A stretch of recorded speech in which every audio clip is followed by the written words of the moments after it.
एक आलसी लेकिन भोला भाला युवक था आनंद। दिन भर कोई काम नहीं करता, बस खाता ही रहता और सोता रहता। घर वालों ने कहा चलो जाओ निकलो घर से, कोई काम धाम करते नहीं हो, बस पड़े रहते हो। वह घर से निकल कर यूं ही भटकते हुए एक आश्रम पहुंचा। वहां उसने देखा कि एक गुरुजी हैं, उनके शिष्य कोई काम नहीं करते, बस मंदिर की पूजा करते हैं। उसने मन में सोचा यह बया है, कोई काम धाम नहीं, बस पूजा ही तो करना है। गुरुजी के पास जाकर पूछा, क्या मैं यहाँ रह सकता हूँ?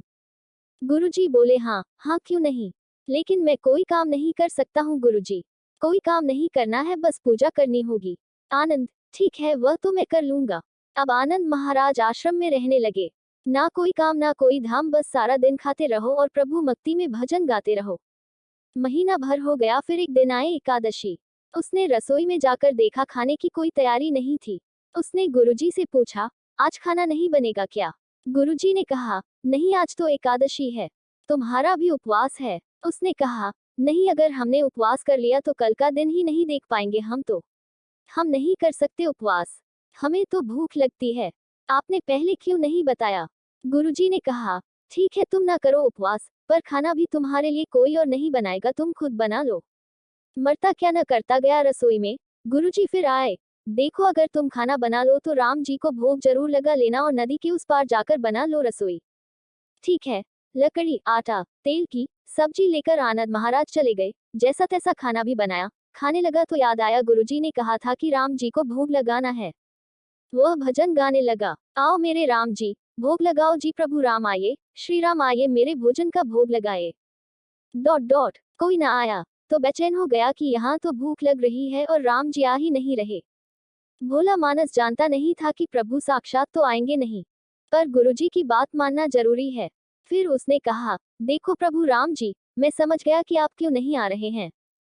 मैंने रूखा सूखा बनाया है और आपको तरमाल खाने की आदत है, इसलिए नहीं आ रहे हैं। तो सुनो प्रभु, आज वहां भी कुछ नहीं बना है, सबकी एकादशी है, खाना हो तो यह भोग ही खा लो। श्री राम अपने भक्त की सरलता पर बड़े मुस्कुराए और माता सीता के साथ प्रकट हो गए।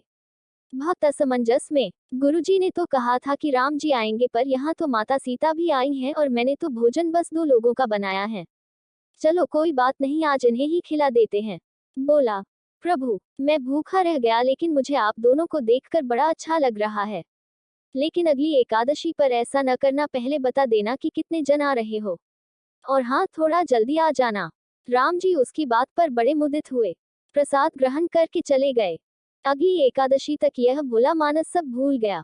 उसे लगा प्रभु ऐसे ही आते होंगे और प्रसाद ग्रहण करते होंगे।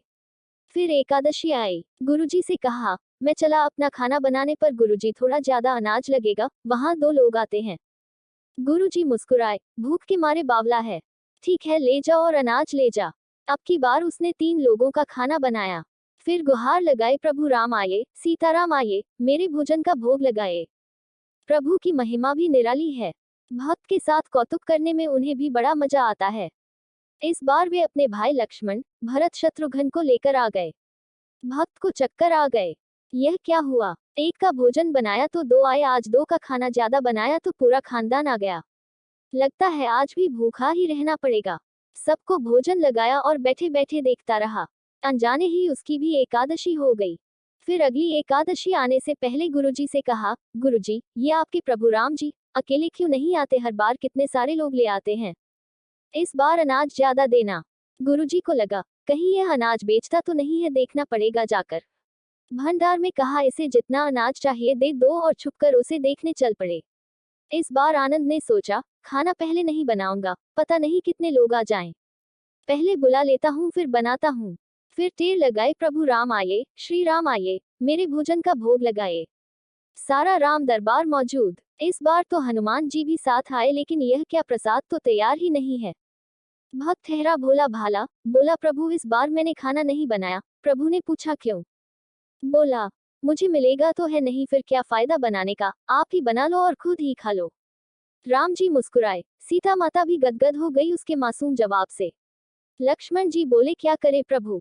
प्रभु बोले, भक्त की इच्छा है पूरी तो करनी पड़ेगी, चलो लग जाओ काम से। लक्ष्मण जी ने लकड़ी उठाए, माता सीता आटा सानने लगी। भक्त एक तरफ बैठकर देखता रहा।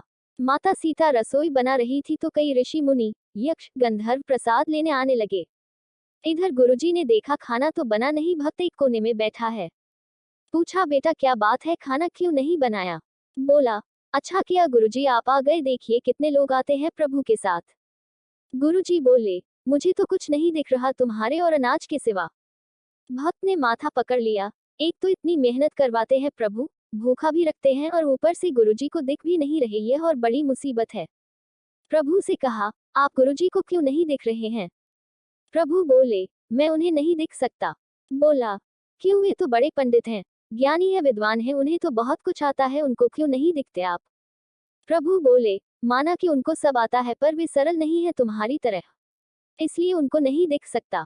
आनंद ने गुरुजी से कहा, गुरुजी प्रभु कह रहे हैं आप सरल नहीं है इसलिए आपको नहीं दिखेंगे। गुरुजी रोने लगे, वाकई मैंने सब कुछ पाया पर सरलता नहीं पा सका तुम्हारी तरह, और प्रभु तो मन की सरलता से ही मिलते हैं। प्रभु प्रकट हो गए और गुरुजी को भी दर्शन दिए। इस तरह एक भक्त के कहने पर प्रभु ने रसोई भी बनाई।